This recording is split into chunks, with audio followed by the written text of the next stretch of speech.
কিসের বিবর্তনের কথা বলছেন আপনি? আপনি কি জীবের বিবর্তনের কথা বলছেন? নাকি পদার্থের জীব জগতের বিবর্তনে আপনি যেটা দৃশ্যমান একটা উদাহরণ দিন আমাদেরকে।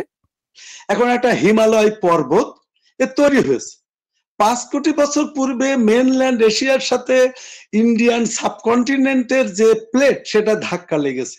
এখন এই ধাক্কায় যে হিমালয় উঠছে 2015 সালে হিমালয় পর্বত যে তিব্বত যে নেপাল ডিজাস্টার হলো 2015 সালে হিমালয় 1 মিটার উঁচু হয়ে গেল।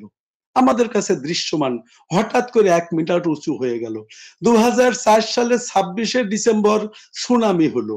এখন এই যে সুনামি, তারপরে যে হিমালয়ের উত্থাপন, এইটাকে দেখতে গেলে আমাকে তো কমপক্ষে 2 কোটি বছর ধরে হিমালয়কে পর্যবেক্ষণ করতে হবে। আমি এখনই আপনাকে দেখাবো কিভাবে যে হিমালয়ের উত্থাপন আপনি দেখান। হ্যাঁ, দেখালাম 15 সালে 1 মিটার উঠে গেল। এখন যদি বলেন যে 1 মিটার উঠলো 1 বছরে বা একটা ডিজাস্টারের পরিপ্রেক্ষিতে, তাহলে হিমালয় 29,000 ফিট উঠলো কিভাবে সেটা দেখেন। তা ভাই 29,000 ফিট দেখাতে গেলে যার চলমানতা বছরে 1 ইঞ্চি, সেই 1 ইঞ্চি চলমানতা দিয়ে যদি আমি 9,000 ফিট উপরে 29,000 ফিট উপরে তুলতে চাই, তাহলে আমাকে অবশ্যই অন্তত 2 কোটি বছরের পর্যবেক্ষণটা দেখতে হবে। এখন আপনি যদি এখনই বলেন যে হিমালয় উঠলো, আপনি দেখান, এখনই দেখান, আমি কিভাবে দেখাবো ভাই?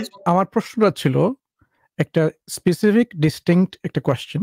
এই প্রশ্ন হলো জীব জগৎ নিয়ে। আমি আজকেই আপনার কাছ থেকে শুনলাম এবং শিখলাম ভাই যে পাহাড় পর্বত এগুলো হচ্ছে জীব জগতের অন্তর্ভুক্ত, এগুলো জীবন আছে ওদের। হ্যাঁ, আপনাকে প্রশ্ন করলাম জীব নিয়ে, আপনি উদাহরণ দিলেন পর্বত নিয়ে, পাহাড় নিয়ে।